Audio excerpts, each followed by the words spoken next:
السلام عليكم، عاملين ايه؟ يا رب تكونوا بخير. انا اسمي اروى. لو اول مره تشوفوني لايك وشير لو عجبكم الفيديو. النهارده هنعمل معانا اكله سهله جدا سريعه، انا بسميها الاكله السريعه.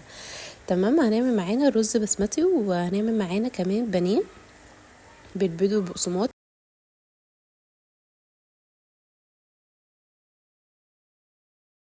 بتاعتي، قرفه وورق لورا وحبهان. اسيبهم شويه كده في الزيت، وبعد كده هنزل بالبصله بتاعتي. انا هنا استخدمت بصله كبيره، الرز بيحب البصل فانا حطيت بصلايه كبيره.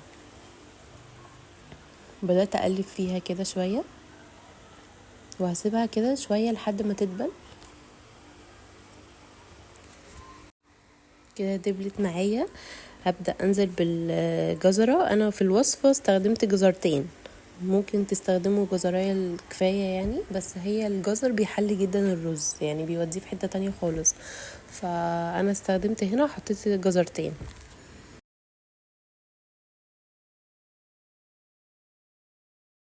طبعا حطيت شوية زيت زيتون، بدأت اقلبهم مع بعض.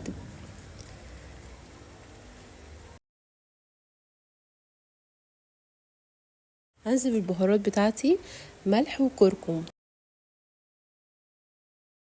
لو عندكم بهارات كبسة هتبقى جميلة جدا. انا هنا الرز بتاعي كنت مصفيه كويس جدا، بدأت انزله في البصل والجزر وهقلبه كويس جدا علشان ياخد اللون. هفضل اقلب فيه لحد ما ياخد اللون كله، وبعد كده هنزل بالمية المغلية بتاعتي.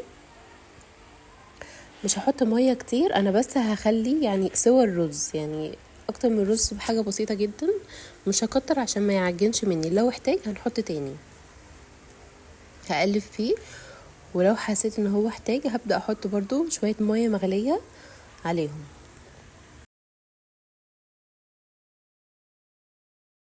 الوصفة بتاعتي في البانيه هحتاج طبعا بيض، وهنا حطيت بقسماط على الدقيق، فانا بدأت اضغط جدا على البانيه.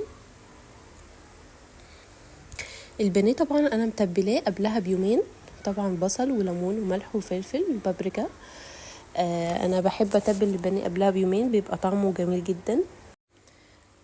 طبعا الرز البسمتي بيبقى محتاج سلطة، فانا هعمل سلطة خيار بالزبادي، طبعا طعمها جميل جدا وهتعجبكم جدا، وكمان احنا في الصيف فهترطب علينا كلنا، فهي جميلة جدا. ممكن نعمل برضو الدقوس، بس انا بحب الوصفة ديت في الصيف كمان عشان بحب الزبادي بالخيار كده، بتبقى حلوة جدا في الصيف بترطب علينا.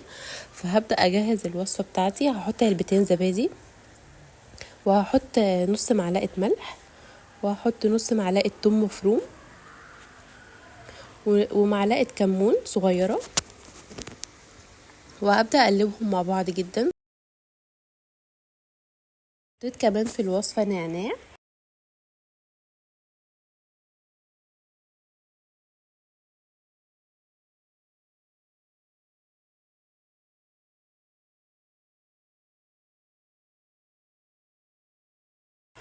طبعا شوية الزيت زيتون بتاعنا. بس كده سلطة الزبادي خلصت، سهلة جدا وسريعة، ممكن ناكلها جنب اي حاجة، كمان بتبقى جنب الرز طعمها تحفة.